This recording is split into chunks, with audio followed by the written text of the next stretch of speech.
우리 윤석호 목사님은 김종자 들어가는 사람들을 좋아하시는 것 같아요. 예. 성령의 바람 선교단 15주년 그리고 선교감리교회 10주년을 축하드립니다. 어떻게 하다 보니까 제가 이 감사예배 전문으로 이렇게 매년 오게 됐습니다. 금년에는 안 온다 그랬는데도 굳이 목사님이 또 불러주셔서 이렇게 왔습니다.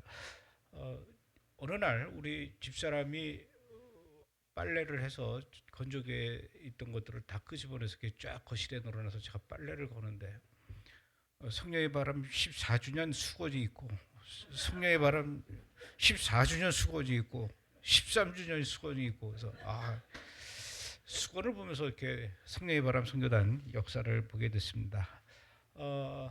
지금 2월 28일부터 이스라엘과 미국의 합동 군사작전으로 이란을 공격하기 시작했죠. 처음에 트럼프 대통령 말에 의하면은 뭐 일주일 내로 끝날 것 같다. 그랬다가 일주일 내로 끝나지 않고 한 4주 걸릴 것 같다. 그랬다가 또 4주에도 끝나지 않고 지금은 이제 9주 차를 넘어가고 있습니다. 금방 끝날 것처럼 하더니 쉽게 끝나지 않다 보니까 처음에는 그냥 전쟁이 시작됐나 보다. 먼 나라 얘기인가 보다. 그냥 이렇게 생각하다가 한 달 정도 지나가면서 호르무즈 해협이 봉쇄가 되고 그러다 보니까 그 안에 있던 유조선이 밖으로 나오지 못하고 그게 결국은 우리한테까지도 이제 타격이 돼요. 그래서 휘발유 값이 올라가고 제일 먼저 그 타격이 왔던 게 소위 말해서 이제 쓰레기 봉투가 난리가 났습니다. 외국에서 그렇게 그런다 그러더라고요. 한국에서 이 쓰레기 봉투가 난리 나는 걸 보고 아니 저 한국 사람들은 전쟁이 났는데 생필품이나 막 이런 거를 찾지 않고 제일 먼저 쓰레기 봉투부터 찾는 게 아무리 난리 나도 한국 사람들은 쓰레기를 아무데나 안 버리고 꼭 봉투에 담아서 버린다. 아마 한국 사람들은 좀비들이 쫓아와도 파란 신호등에서는 꼭 멈춰서 기다릴 것 같다. 이렇게 얘기를 할 정도로 난리가 났었어요. 그것뿐만 아니라 뭐 스티로폼도 그렇고 비닐도 그렇고 이렇게 우리 실생활에 여러 가지 어려움이 생기니까 그제서야 본격적으로 트럼프를 원망하기 시작하고 또 이스라엘을 원망하기 시작합니다.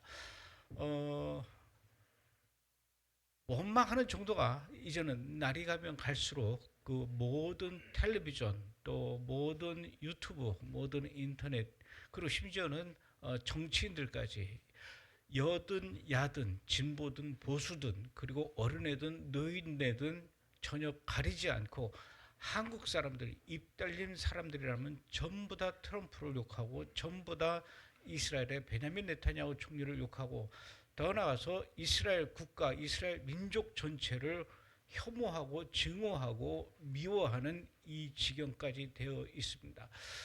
예전에 그 저희 브레드 TV가 일산 호수공원 근처에 있는 오피스텔에서 처음에 시작이 됐는데 그때는 오피스텔 간판에 브레드 TV라고 이렇게 간판을 걸었는데 로고가 있는 간판을 달았는데 그때 프랑스에서 오신 그 선교사님이 저희 브레드 TV 간판을 보더니 깜짝 놀래요. 프랑스 같았으면 브레드 TV는 벌써 무슬림들이나 테러리스트들에 의해서 공격을 받아서 불이 나거나 폭발을 하거나 누가 죽든지 했을 것이다 라고 얘기하면서 어떻게 무슨 용기로 지금 이 시대에 브레드 TV 거기 다윗의 별이 있었거든요. 이 다윗의 별을 간판으로 내걸을 수 있겠냐.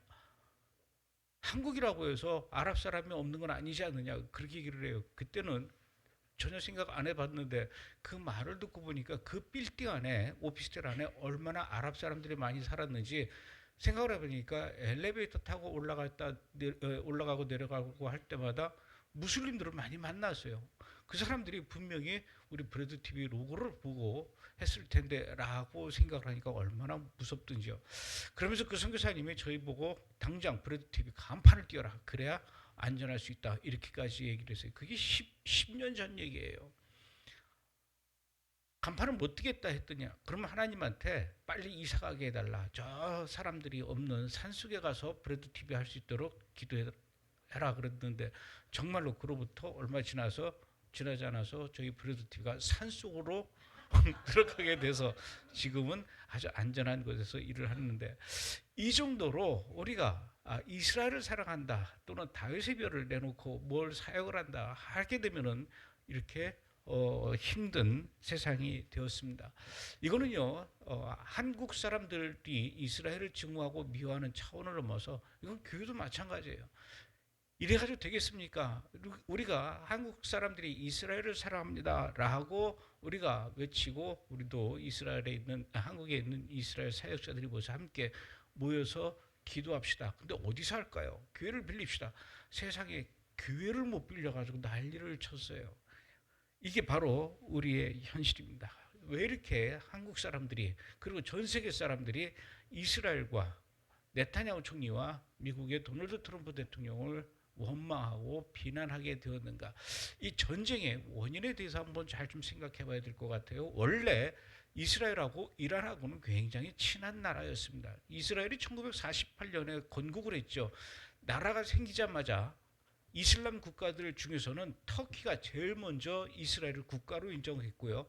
그 다음에 이란이 이스라엘을 국가로 인정했습니다. 시작부터 이스라엘과 이란은 서로 친하게 시작이 됐다는 얘기죠.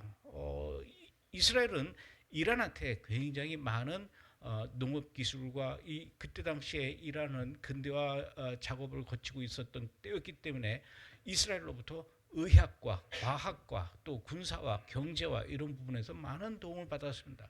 또 그때 당시 이스라엘에 필요한 모든 기름들 중에 90%는 이란으로부터 공급을 받았어요. 그러니까 이란에게 이스라엘은 뗄래야 뗄 수 없는 거고, 또 이스라엘에게도 또 이란이 굉장히 필요한 나라였기 때문에 사이가 좋았다는 얘기죠.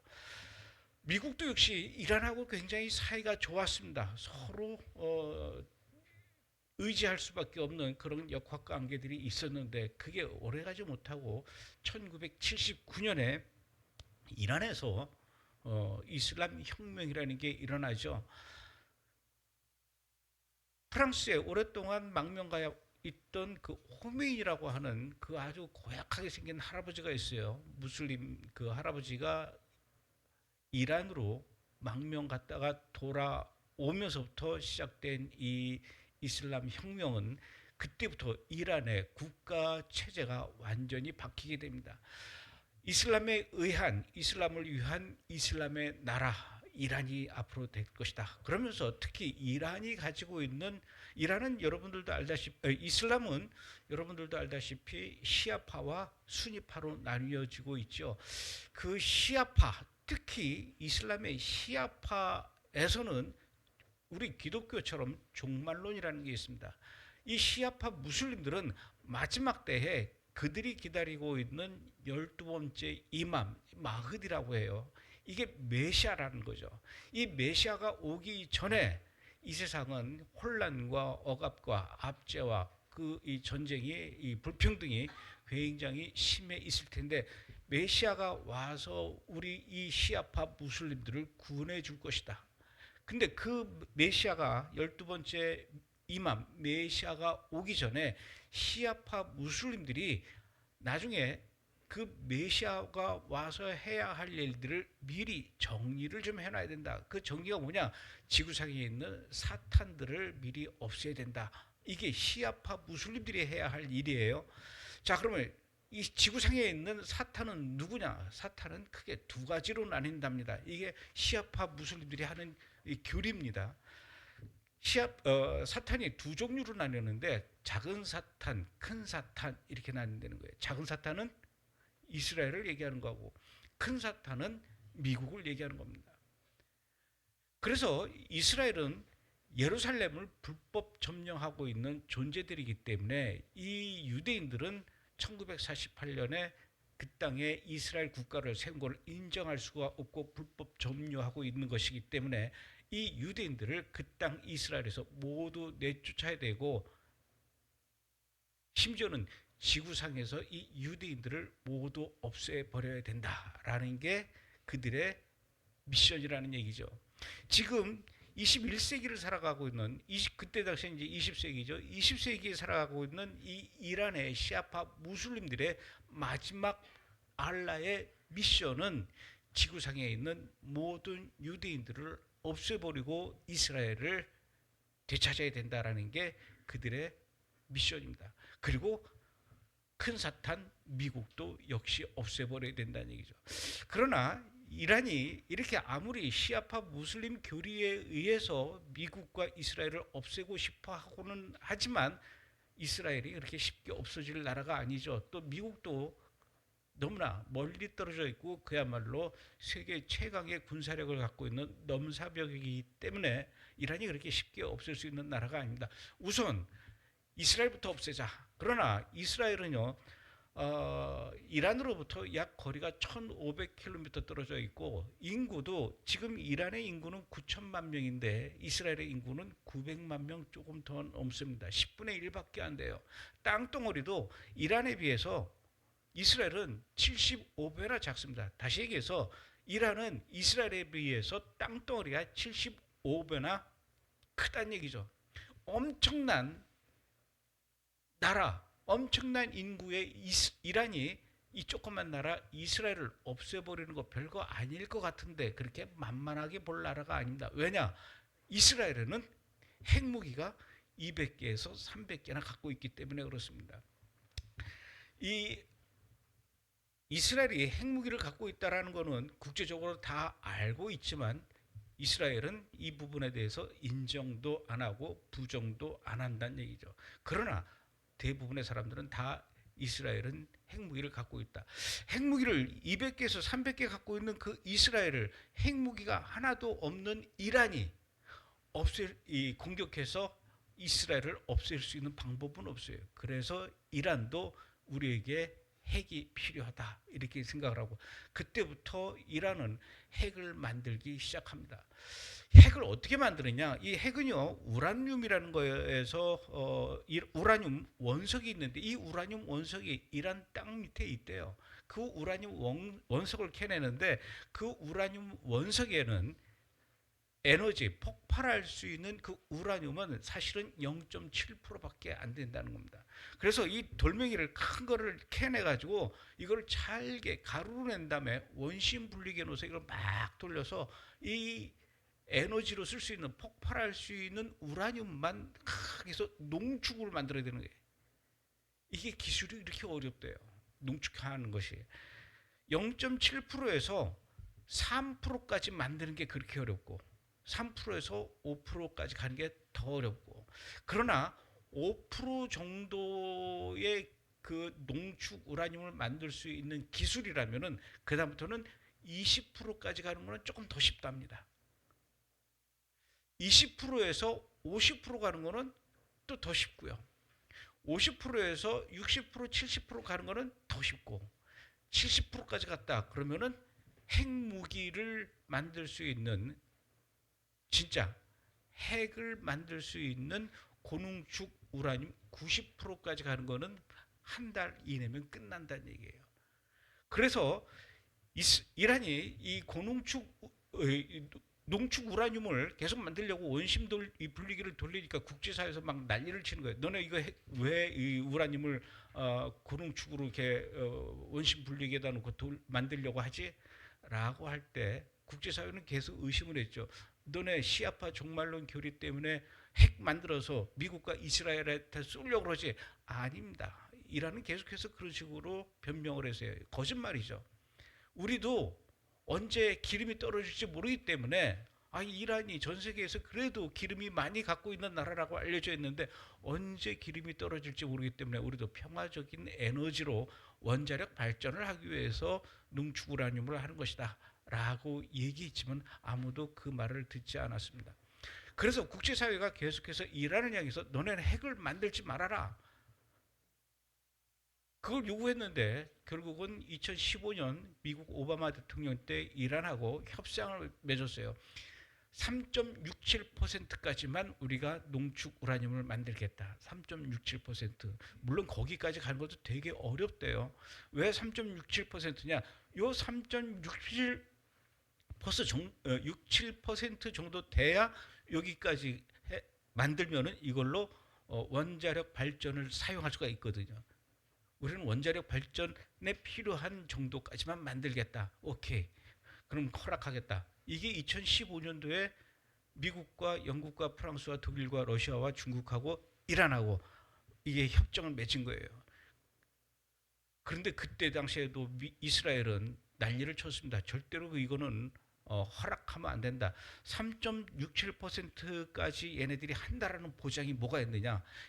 일단 이 농축 우라늄을 계속 만들다 보면 3.67에서 5%까지도 올라갈 수 있는 거고 5% 올라가면 욕심이 나서 20%까지 가게 되고 20% 가면 50%, 60%도 넘어갈 거 아니냐? 이거 안 된다. 얘네들한테는 절대로 이 우라늄을 농축할 기회를 아예 줘서는 안 된다. 아예 이 원심 분리기도 없애야 되고 원자료도 없애야 되고 핵 관련 프로그램 자체를 완전 폐기하게 해야 된다.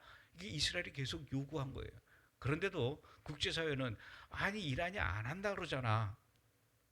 이란 말을 계속 듣는 거예요. 왜 자꾸 이스라엘은 이렇게 평화롭게 협정하고 다 사인하고 이란이 약속을 지킨다는데 왜 자꾸 그러는 거야? 그러면서 이스라엘 보고만 뭐라고 그랬어요? 그런데 그로부터 얼마 지나지 않아서 약 3년 뒤에 이게 이스라엘이 봤을 때는 도저히 이란 애들이 약속을 지킬 것 같지가 않거든요. 이스라엘은 모사드라고 있습니다. 세계 최강의 정보기관인데 이 모사드 요원들을 20여 명 이란의 수도 테헤란에 보냈어요. 보내가지고 어느 허름한 창고에 거기를 이제 잠입을 시켰습니다. 이 모사드 요원 20명을.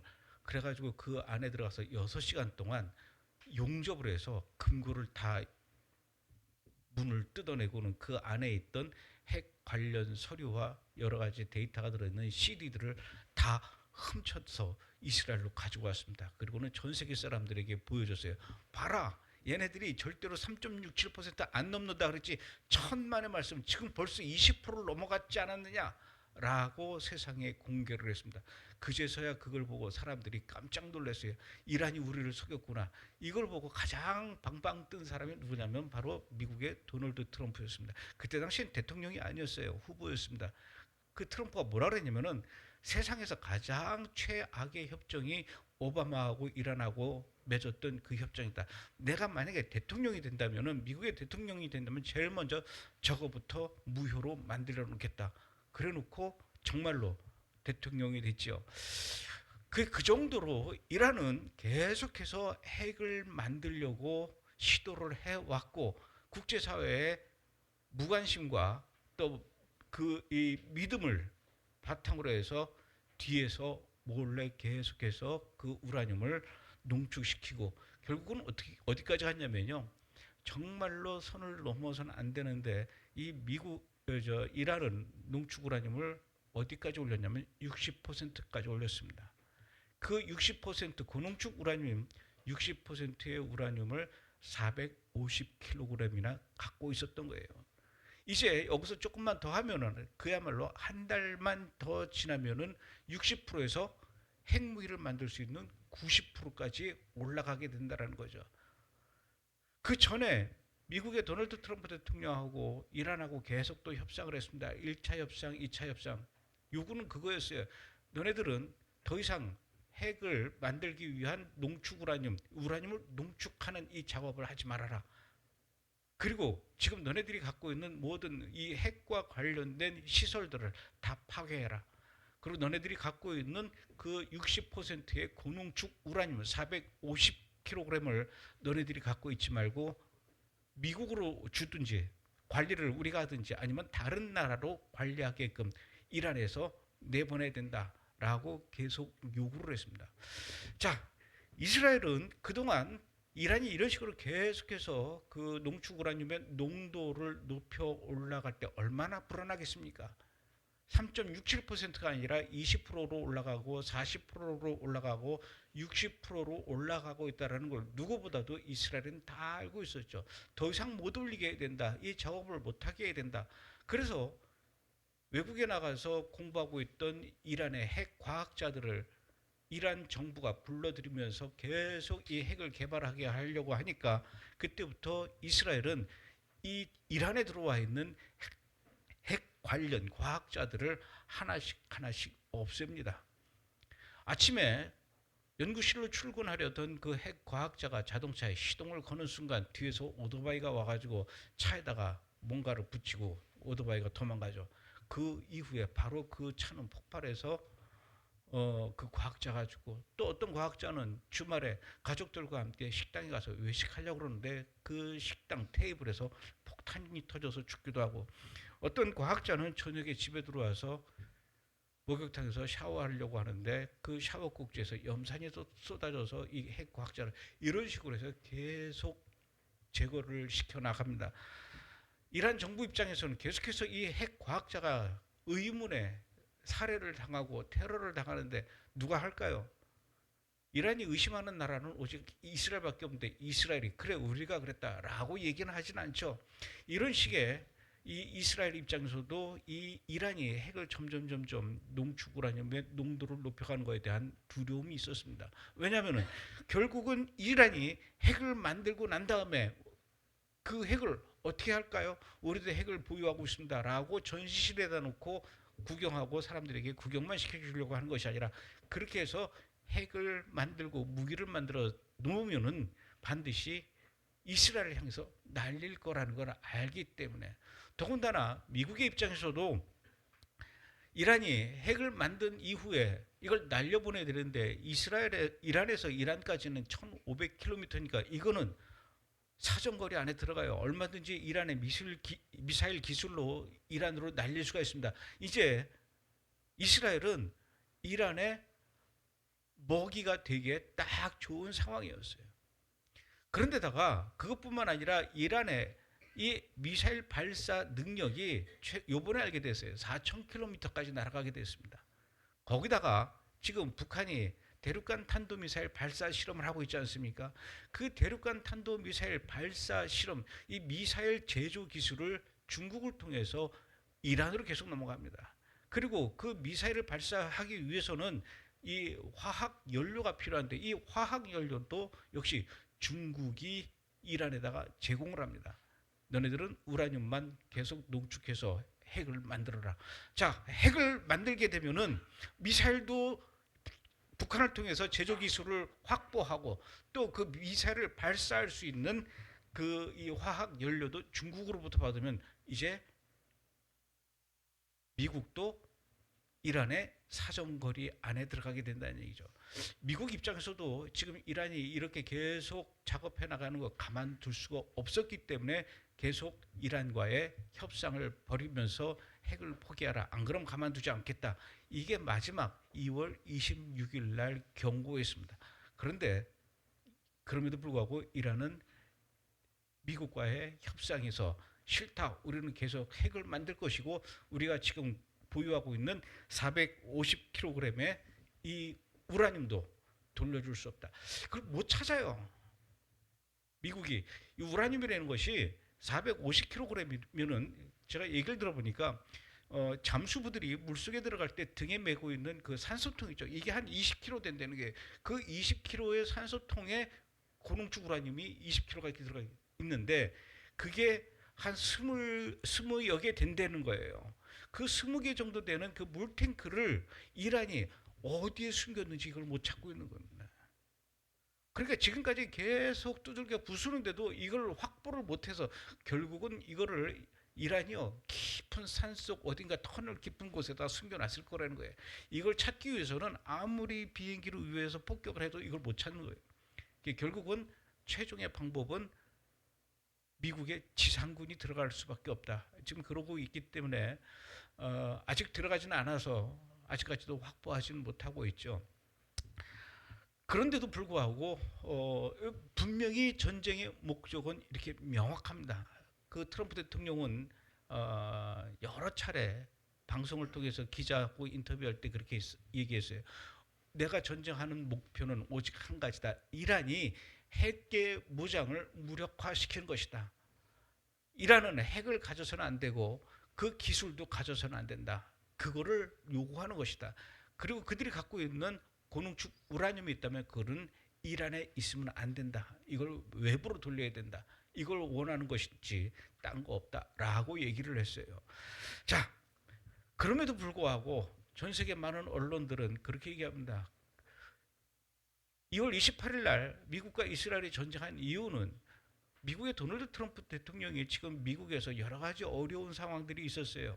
제프리 앱스타인이라고 하는 그 미국에 있는 사람이 그 이 도널드 트럼프와 아주 그 나쁜 그 관계를 갖고 있다라는 그 파일이 알려질까봐 두려워서, 그리고 또 미국의 이민관세청 직원이 요원이 미네소타주에서 민간인 2명을 또 총으로 쏴 죽이면서 어, 이 트럼프 대통령의 여러 가지 입지가 불안해지고 있고, 또 금년 11월 달에 미국의 중간 선거가 있어서 이거 뭔가 돌파구가 필요하고 화제 전환이 필요한 게 아닌가라고 해서 일으킨 전쟁이다.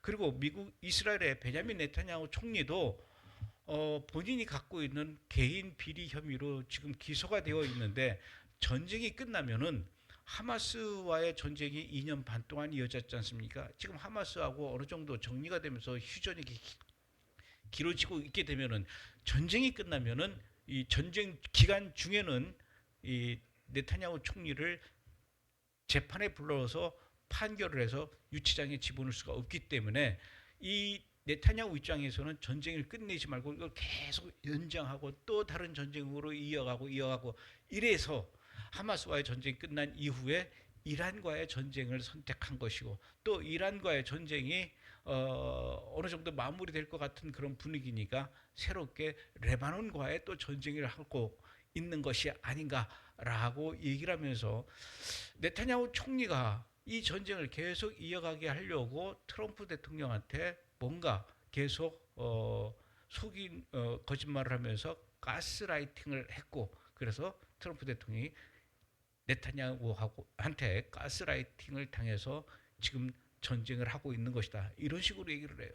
그러면서 뉴스를 보면은, 이 뉴스는 어느 방송을 보더라도 채널을 돌릴 때마다 나오는 모든 방송에서 한결같이 서로 짠 듯이 이 전쟁의 이 프레임을 그런 식으로 개인의 문제에다 맞춰 나간다는 얘기죠.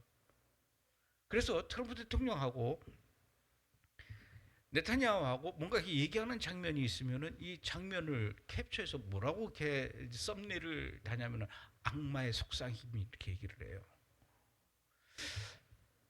레바논의 헤즈볼라를 향해, 이스라엘이 레바논을 향해서 또 공격을 했어요. 아니 왜 이스라엘은 이란하고 하면 됐지 레바논까지는 왜 그래? 레바논이요, 레바논을 하고 전쟁을 하는 것이 아니라 레바논에 있는 헤즈볼라하고 전쟁을 하는 거예요. 헤즈볼라는 1982년부터 이란의 이 재정적 지원, 그 다음에 군사 무기 지원을 받으면서 이스라엘을 괴롭히려고 만든 조직이 헤즈볼라입니다. 그 헤즈볼라는 1982년부터 지금까지 40여 년 동안 얼마나 여러 차례 이스라엘을 향해서 공격했는지요. 특히 2023년 10월 7일 날 하마스가 이스라엘을 기습 공격한 이후 지들은 가만히 있지. 그 다음 날인 10월 8일부터 헤즈볼라도 같이 하마스하고 덩달아서 이스라엘을 향해서 공격하기 시작했습니다. 2년 반 동안 지금까지 공격해 왔어요. 지금까지 이스라엘을 향해서 하마스가 날려보낸 미사일만 해도 14만 발입니다. 로켓이요. 헤즈볼라가 이스라엘을 향해서 그렇게 로켓을 날릴 때는 별로 뉴스가 되지 않습니다. 2024년 7월 달에는요, 헤즈볼라가 이스라엘에다 로켓을 날려서 어디에 떨어졌냐면 초등학교 운동장에 떨어졌어요. 공 차고 있던 12명의 아이들이 그 로켓에 맞아서 직사를 해버렸습니다. 그때는 그렇게 난리를 안 치다가 지금은 이스라엘이 뭔만 하면은 이스라엘은 만행이 되고 헤즈볼라는 공격이 됩니다. 이런 식으로 이스라엘을 향한 이 증오의 프레임으로 뉴스를 보내고 있다는 얘기죠. 그러나 실제로 레바논에 있는 사람, 이스라엘 사람들도 마찬가지입니다. 이게 베냐민 네타냐후 총리의 개인적인 비리를 감추기 위해서, 그 다음에 재판을 연장하기 위해서 하는 전쟁이라면 이스라엘 국민들이 이걸 반대해야 되겠죠. 그러나 얼마 전에 그 조사해 보니까 이스라엘 국민들의 70%가 이 전쟁이 옳다, 이 전쟁은 멈추면 안 된다, 심지어 82%가 저 레바논과의 전쟁은 여기서 휴전하면 안 된다. 지난 40여 년 동안 특히 갈릴리 지역 북쪽에 살고 있는 이스라엘 국민들은 얼마나 그동안 이 로켓과 드론에 대한 트라우마와 공포와 이런 노이로제로 살아왔으면 그러겠습니까? 지난 몇 년 동안 이 갈릴리 북쪽 지역 사람들은 그 집을 떠나서 다 남쪽으로 대피해서 난민 생활을 하고 있어요. 이대로 전쟁을 끝내면은 돌아갈 수도 없고 언제 또 헤즈볼라가 이스라엘 향해서 로켓을 날릴지 모르는 그런 불안정한 이런 상황에서 이대로 마무리하면 안 된다는 얘기죠. 이왕 이렇게 된 거 이란도 지금 많이 지금 공격을 당했으니 이참에 레바논에 있는 헤즈볼라도 뿌리를 뽑아야 된다. 이 헤즈볼라가요 이란의 돈을 받아서 레바논 민간인들 집을 많이 고쳐줬습니다. 학교도 지어주고 병원도 지어주고. 그러니까 레바논 국민들한테 이 헤즈볼라는 영웅이에요. 그런데 이 헤즈볼라가 학교를 지어주고 가정집을 새로 지어주고 아파트를 지어주고 병원을 지어주고 이렇게 할 때 그냥 학교만 지어준 게 아니고 병원만 지어진 게 아니라 그 학교를 헤즈볼라의 군사 요새로 만들어 놓은 겁니다. 민간인 주택도 마찬가지고 병원도 마찬가지고 그 병원을 헤즈볼라가 그냥 지어주겠냐고요. 병원으로 지어놓으면은 이스라엘이 공격하지 못하겠으니까. 만약에 공격한다 하더라도 병원을 공격했다라는 이 비난을 피할 수 없으니까 그래서 이들이 공격을 못하도록 병원을 지어놓고 심지어는 그 병원에 있는 환자들을 방패 삼아서 학교에 있는 어린 아이들을 인간 방패 삼아서 이스라엘을 향해서 공격을 하고 있는 겁니다. 이거는요 가자지구에 있는 하마스하고 똑같아요. 하마스가 그랬지 않습니까? 하마스도 이스라엘로 로켓을 날려보낼 때 이 로켓을 들판이나 산에서 이스라엘 쪽으로 날려보내는 게 아니라 가정집 옥상에서 이스라엘 향해서 로켓을 쏩니다. 그러면 이스라엘은 로켓으로 공격을 받으면은 이 로켓이 어디서 날아왔는지 확인을 해야 거기를 공격을 하죠. 원점 타격이라고 하는데 이거 알고 보니까 가정집 옥상이거든요. 이걸 어떻게 됩니까? 그 안에 민간인이 있을 텐데. 그래서 이스라엘은 그 가정집 옥상을 공격하기 전에는 이스라엘의 모든 전술 교리가요 그냥 공격하는 것이 아니라 공격하기 전에 반드시 상대방에게 알려준다는 겁니다. 이제 20분 뒤에 우리는 너희들 집을 공격할 수밖에 없으니 너희 집에 민간인이 있다면 다 피하라 라고 알려준 다음에 공격을 하는데 그거 이스라엘로부터 그런 문자나 메시지를 받게 되면 얼마나 무섭겠습니까? 도망가야죠. 민간인들이 아버지가 집에 뛰어들어가 가지고 아이와 아내와 여보 얘들아 이스라엘이 20분 뒤에 우리 집을 공격한다니까 빨리 피하자. 애들하고 부유를 데리고 나오려고 하면 나올 수가 없습니다. 왜요? 밖에서 하마스가 지키고 있습니다. 나오지 못하게 하는 거죠. 그리고는 다시 들여보냅니다. 그 집에는 누가 있습니까? 이제 부인과 애가 있고 아버지는 나오게 해요. 그리고는 그 20분 뒤에 드디어 이스라엘이 그 집을 공격하게 되면 그 집은 폭격을 당하고 당연히 아이와 부인만 희생을 당하게 되는 거죠. 폭격당해서 여기저기 연기가 피어나면 그제서야 이 아버지를 그 집 안에 들여보내고 그 아버지가 들어갈 때는 누구를 들여보냅니까? 아랍 기자들이 같이 들어가는 거예요. 그래서 그 피투성이가 되고 축 늘어진 그 시신 아기를 아버지가 끌어안고 눈물을 흘리면서 하늘을 향해서 울부짖고 이스라엘을 향해서 분노의 그 비명을 지른 걸 열심히 아랍 기자들은 사진을 찍어서 이걸 전 세계에 내보내는 거예요. 똑같이 이번에 레바논에서도 그런 일들이 일어나요. 그러니까 애들이 죽는 거예요. 그래서 저는 뉴스를 볼 때마다 레바논에서 이스라엘의 공격으로 애가 죽었다라는 뉴스를 볼 때마다 그걸 느껴요. 우리 집사람도 그 얘기를 하더라고요. 아니 저기는 전쟁이 나면 제일 먼저 아버지가 애들을 보호해야 되고 애들 먼저 대피를 시켜야지 어떻게 저 집은 다 살아있고 애기만 죽냐 이거죠. 헤즈볼라가 이 레바논 특히 남부 지역에 얼마나 많은 가정집과 학교와 이 공공시설 지하에다가 땅굴을 파놨는지요. 가자지구의 땅굴은 저리 가라 할 만큼 지하 60m까지 내려가는 땅굴을 만들어놨다는 거예요.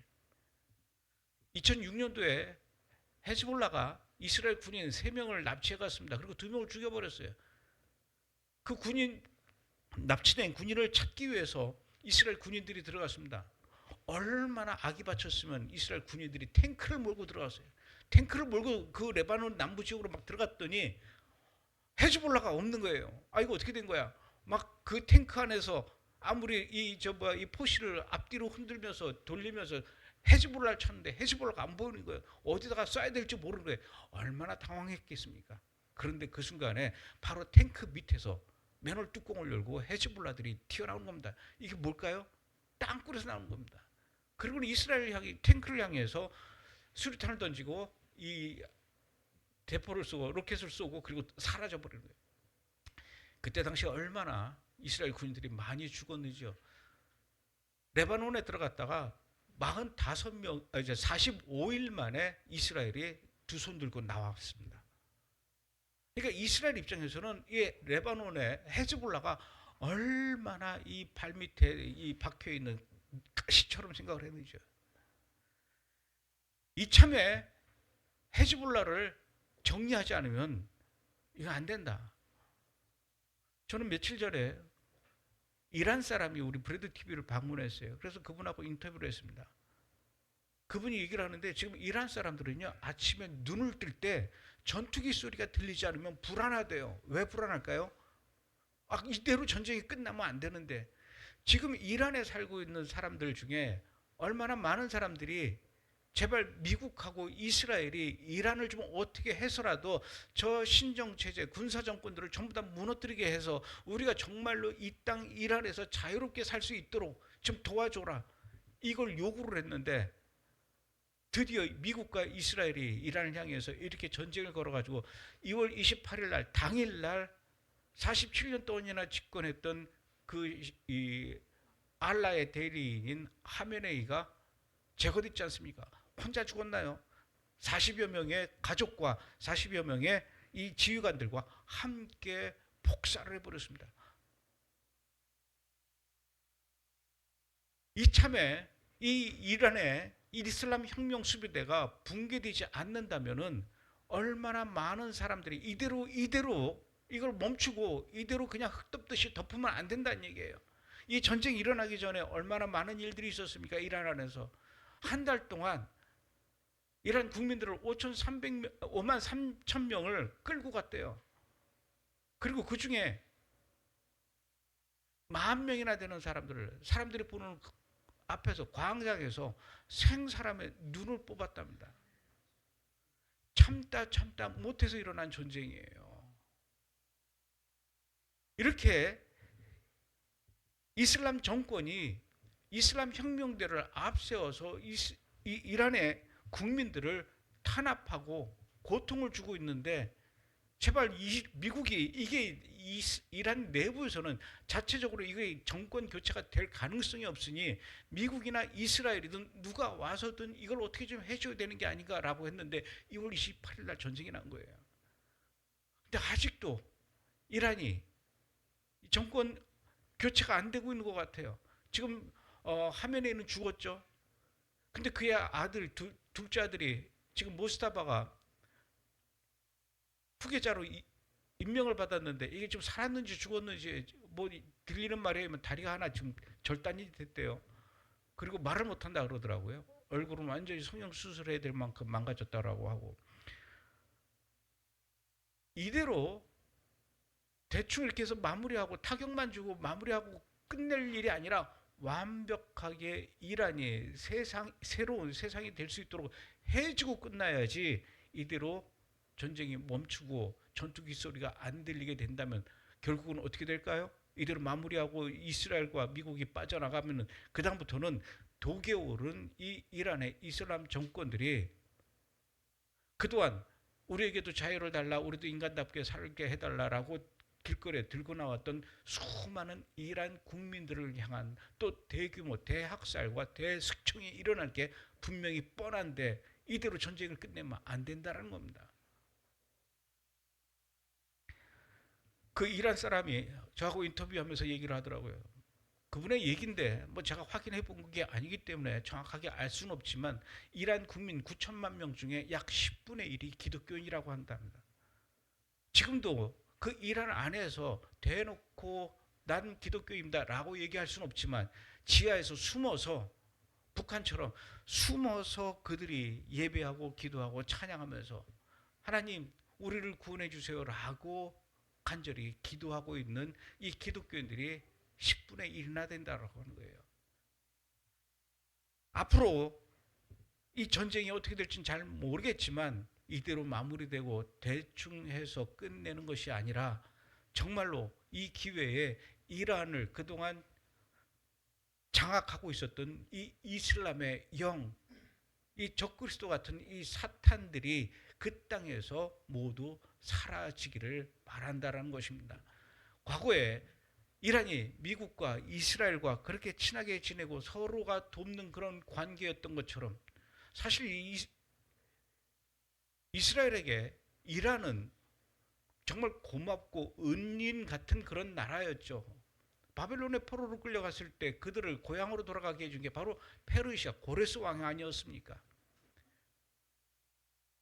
페르시아 고레스 왕이 아니었다면은 오늘날 그 이스라엘은 존재하지도 않았고 아마 바벨론에서부터 슬그머니 역사 속에서 흔적도 없이 사라져버린 그런 민족이 되었을지도 모르는데 그 고레스로 인해서 다시 그들이 이스라엘로 돌아가고 이스라엘에서 성전을 짓고 그들의 정체성을 지키려고 노력하지 않았습니까? 과거에 그랬던 것처럼 이제 이란도 얼마든지 그 땅에서 이란 사람들과 유대인들이 하나가 돼서 함께 하나님을 찬양할 날이 있을 거라는 얘기입니다. 그런 배경을 좀 알고 이 전쟁을 응원할 생각을 해야 된다는 얘기죠. 지금 하마스, 가자 지구의 하마스를 제거하지 않으면 그리고 레바논의 헤즈볼라를 뿌리 뽑지 않는다면 이란의 그 이슬람 혁명 수비대, 이슬람 정권의 그 수되었던 이슬람 혁명 수비대를 지금 완전히 붕괴시키지 않고 와해시키지 않고 뿌리를 뽑지 않는다면 그들이 어떻게 될까요? 결국은 그 땅에서 벗어나서 유럽으로 가고 미국으로 가고 한국으로 전 세계를 새로운 이슬람의 테러 지역으로 만들어 놓은 것이 분명하기 때문에 그렇습니다. 그런 측면에서 본다면은 이스라엘은 전 세계 국제사회를 대신해서 이스라엘이 지금 그 십자가를 지고 전쟁을 치르고 있는 중이며 전 세계 모든 입 달린 사람들의 그 욕을 먹어가면서 전쟁을 치르고 있는 트럼프 대통령이라는 것이죠. 저는 트럼프 대통령하고 개인적으로 전혀 아는 바가 없습니다. 그러나 그가 하고 있는 이 전쟁은 하나님께서 그를 통해서 하시는 일이라고 저는 그렇게 믿습니다. 당장 우리에게 쓰레기 봉투 때문에 기름값 때문에 불편하고 어려움들이 많이 있죠. 빨리 전쟁이 끝났으면 좋겠습니다. 그러나 지금 전쟁은 하나님께 속한 것이라고 했습니다. 더군다나 한국은 다른 나라는 몰라도 다른 나라는 모르지만 한국은 이스라엘에 대해서 그렇게 비난할 자격이 없는 나라입니다. 1950년에 한국전쟁이 일어났어요. 전 세계에서 여러 나라들이 한국전쟁에 참전해서 우리를 구하기 위해서 피를 흘리고 대신 싸워줬죠. 우리가 뭔 힘이 있었겠습니까? 연합군이 아니었으면 대한민국은 지금 존재하지 않았을 수도 있습니다. 그런데 놀랍게도요. 한국전쟁 때 우리나라에 참전한 미군의 숫자가 178만 명이랍니다. 그 178만 명이 3년 동안 모두 참전한 사람들을 합친 거고 한꺼번에 제일 많이 한국 땅에서 싸우고 있었을 때는 32만 명이 싸우고 있었대요. 그 중에 그 32만 명 전체 178만 명 중에 미국 사람들 중에 유대인이 몇만 명이나 있는 줄 아시고요. 14만 명이나 한국에 와서 싸웠어요. 영국과 프랑스에 있던 그 유대인들도 역시 4천여 명이 한국에 와서 싸웠어요. 여러분 한국전쟁 때 우리나라를 위해서 피 흘리며 죽어간 유대인의 숫자가 몇 명인 줄 아십니까? 15,000명이에요. 15,000명의 유대인들의 핏값으로 이 나라가 세워진 겁니다. 전쟁 끝난 이후에 이 나라는 도저히 다시 살아날 수 없을 만큼 경제적으로 피폐해졌죠. 완전 잿더미가 됐습니다. 이거 어떻게 나라를 다시 이렇게 세울 수 있을까? 그때 우리나라에 돈을 대면서 이걸로 너희들이 한번 일어서 봐라. 이걸 유대인들이 돈을 갖다 줬습니다. 아이젠버그라고 하는 유대인이 우리나라에 돈을 갖다 주면서 이 돈으로 박정희 대통령이 제1차 5개년 계획을 시작할 수가 있었던 거예요. 유대인 돈이 아니었으면 우리나라에 어떻게 고속도로를 깔고, 유대인 돈이 아니었으면 어떻게 시골의 초가집을 기와집으로 바꿀 수가 있었으며, 어떻게 유대인의 돈이 아니면은 동네마다 시골마다 전부 다 보건소를 만들 수 있었겠느냐고요. 은혜로 갚지를 못할 망정, 은혜를 모르고 이스라엘이 그렇게 전쟁을 하면서 힘들어한다고 하면은 우리가 15,000명이나 되는 유대인들이 이 나라를 위해서 피를 흘리고 죽어갔다는 걸 생각하면은 우리도 가서 이스라엘을 위해서 싸워주겠습니다. 우리도 가자지구 하마스와 싸워주겠습니다. 우리가 저 헤즈볼라와 싸워주겠습니다. 이렇게는 못할 망정, 이스라엘을 향해서 전쟁에 환장한 나라, 전쟁 범죄 국가, 인종학살, 피를 부르는 민족, 이런 식으로까지 혐오해서야 되겠느냐는 얘기죠. 여러분, 제가 지금 1950년 그 한국 전쟁과 5개년 계획에 필요한 그 돈이 유대, 이 정도만 얘기했죠. 그거 말고도요, 그 뒤에 한국은요, 이스라엘이 아니었으면은 경제적으로, 군사적으로, 의료적으로, 과학적으로 얼마나 많은 도움을 받았는데요. 우리는 이스라엘을 응원하고 칭찬하지는 않더라도 이스라엘을 비난해서는 안 됩니다. 그럴 자격이 없는 나라예요. 마지막 때 전 세계 많은 나라들이 이스라엘을 공격한다고 했습니다. 저는 그 성경 말씀이 많은 나라, 사면 모든 나라라고 하는데, 그 사면 모든 나라, 어떻게 사면 모든 나라들이 이스라엘을 비난할 수가 있지, 이스라엘을 공격하려고 달겨들 수가 있지. 적어도 그 중에 대한민국은 아닐 거야. 대한민국에 이스라엘을 사랑하는 사람들이 얼마나 많은데 라고 생각을 해왔는데, 요즘은요, 텔레비전 보기가 무섭고 뉴스 보기가 무섭고, 저는 브레드 TV에서 일을 하고 있습니다. 이스라엘을 사랑합니다, 이런 얘기를 하기가 너무나 공포스러운 대한민국 분위기가 되어 있다는 것이죠. 과거 역사로 봤을 때 창세기 12장에서 하나님께서 이스라엘을 축복하는 자는 내가 복을 주겠고 이스라엘을 저주하는 자는 내가 저주하겠다라고 하셨던 그 약속의 말씀이 과거 수천 년의 역사 속에서 하나도 틀리지 않고 모두 정확하게 맞아들었다는 사실을 아셔야 됩니다. 생각해 보세요. 유대 민족을 죽이려고 했던, 모두 홍해다 몰살시키려고 했던 왕이 있었죠. 애굽의 바로 왕입니다. 그 애굽이 어떻게 됐습니까? 사라져 버렸어요. 과거에는 그렇게 찬란했던 피라미드와 스핑크스, 이런 문명을 갖고 있던 그 애굽이 지금 어떻습니까? 관광객으로 먹고 살고 있잖아요. 바벨론은 어땠습니까? 로마 제국은 어땠고요? 그 후에 유대인들을 종교재판으로 얼마나 많은 유대인들을 잔혹하게 죽였던 그 스페인 제국은 어떻게 됐습니까? 이스라엘 나라 만들어 주겠다고 했다가 약속 번복하고 유대인들이 이스라엘로 돌아가는 걸 막았던, 이스라엘 건국의 가장 걸림돌이 되었던 그 영국이라는 나라가 어떻게 됐습니까? 지금은 이슬람의 국가로 돼버렸어요.